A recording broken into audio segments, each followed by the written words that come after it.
What's up, everyone? Welcome to the Power Play with CJ. I just want to focus in on the Boston Bruins. Problems they're going to have next summer. They're obviously having problems now with the salary cap, obviously, in the roster. They still haven't really addressed the top six. After losing again, no word who's going to step into that role. That's beside the point for this piece. But Riley Smith, Torrey Krug haven't been signed yet. They're still lingering there. Obviously that's going to take up a ton of cap space, and not a ton of cap space, but enough that it's tough. There's still going to be some moves to be made. I think Chris Kelly will get moved, but that still doesn't open up enough cap room for you, and it's just really a pain in the ass right now going into next summer. Before we talk about this summer, let's talk about the players on the roster that are free agents next year. This is where it's going to get tough. David Krejci, most notable. Obviously, first line center, kind of had an awful playoff, but still, one of the better first-line centers in the NHL. He's twice at the playoffs in scoring, so you can't argue with those results. Then you got Gregory Campbell, Paille, and Soderberg. And Soderberg will definitely cash in. I mean, I'll be damned if a 29, 30-year-old forward like him that's really an intriguing presence and really came on strong for the Bruins. And for my money, was their best player in the Montreal series. Doesn't get paid handsomely by a team on the open market. And then looking at the defensemen. Boychuk, McQuaid, Butowski are all unrestricted. We don't know what Krug's status is going to be, and Dougie Hamilton's going to be restricted, and owed a big-time pay raise, not big time, but a substantial pay raise.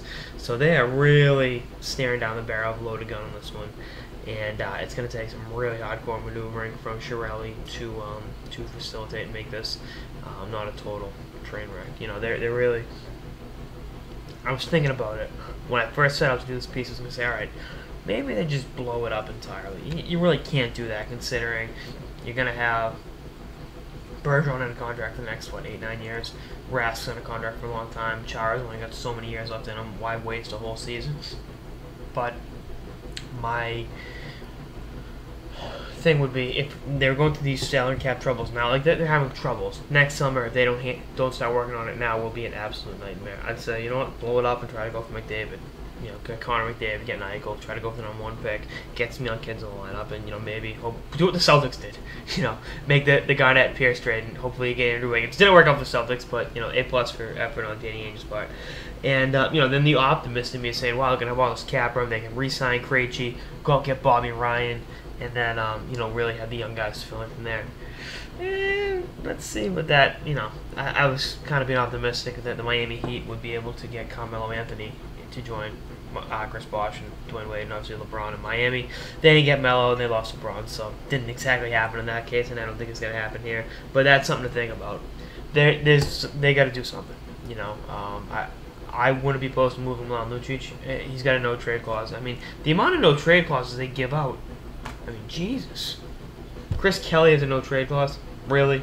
That's just, hey, whatever, Peter. But I think Lucic and Marchand could easily be traded. Try to go for a new look team.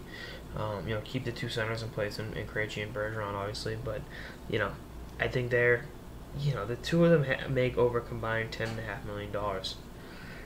They didn't give you $10.5 million worth of productivity in the playoffs, and Lucic is really not worth the aggravation anymore.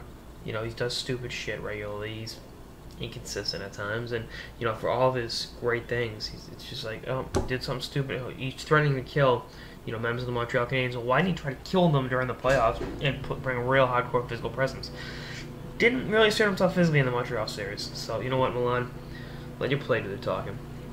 But I think they got the Savard cap cushion. That's something to keep an eye on.